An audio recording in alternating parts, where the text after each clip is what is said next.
Tonight's excerpt will be read from Chapter 13, The Falcon's Prey. I will begin reading on page 307. It was about this time Spanish portrait artist Federico Beltran Masses arrived in Los Angeles. Rudy and Natasha met Senor Beltran Masses in Seville during happier times, and they had extended an invitation to visit them in California. Unaware of the bad timing of his visit, Beltran Masses moved into Wedgwood Place and joined George and Aunt Teresa as one more ineffectual peace broker. In spite of Southern California's unusually warm temperatures that year, by the time filming began on the Eagle on June 6th, there was a chill in the Valentino household which no amount of tactful diplomacy could thaw. Rudy was focused upon his work in the Eagle, and despite Joe Skank and George's protests, he insisted upon performing his own stunt riding. The film's opening scene called for his scrambling over a team of runaway horses in an attempt to grab hold of the reins. This reckless stunt resulted in such a thrashing that Rudy limped about sore and bruised for weeks. According to his co-workers, he was focused on more than stunt riding on the set of the Eagle. As Natasha grew more aloof by the day, Rudy turned a wandering eye upon his vivacious co-star, Vilma Banky. While Rudy and Vilma Banky were clicking on the set of the Eagle, Natasha confided in Aunt Teresa, saying she felt her marriage was in serious trouble.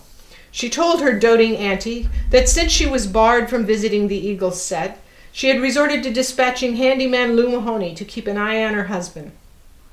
Indeed, Natasha's devoted handyman arrived at Rudy's bungalow on a range of excuses and random errands and had no trouble listening in on Mr. Ullman and Mr. Valentino's private conversations. After witnessing Rudy's flourishing social life on the set, Lou quickly took sides in the Valentinos' deteriorating domestic state of affairs.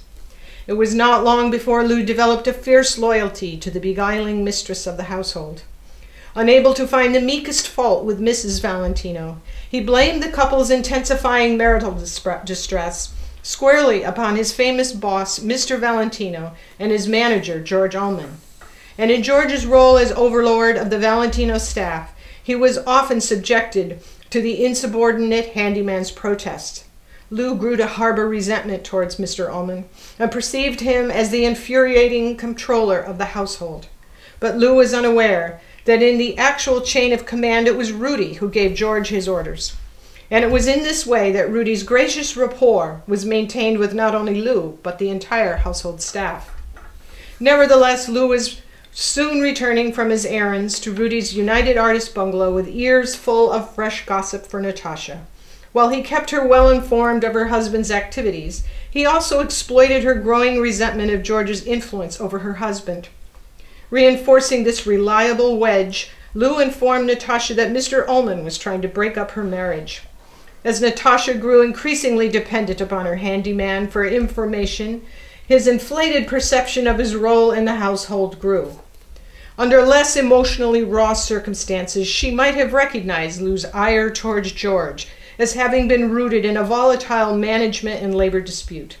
But Natasha was vulnerable in her depreciating situation, desperate for information from the set of the Eagle, and listening carefully to anything Lou had to say. In a familiar good cop, bad cop routine, Lou relayed his bounty of hearsay between a grateful Mrs. Valentino and an unsuspecting Mr. Valentino. As filming on What Price Beauty neared completion, Natasha toyed with the idea that perhaps a yacht might be the solution to her melancholy.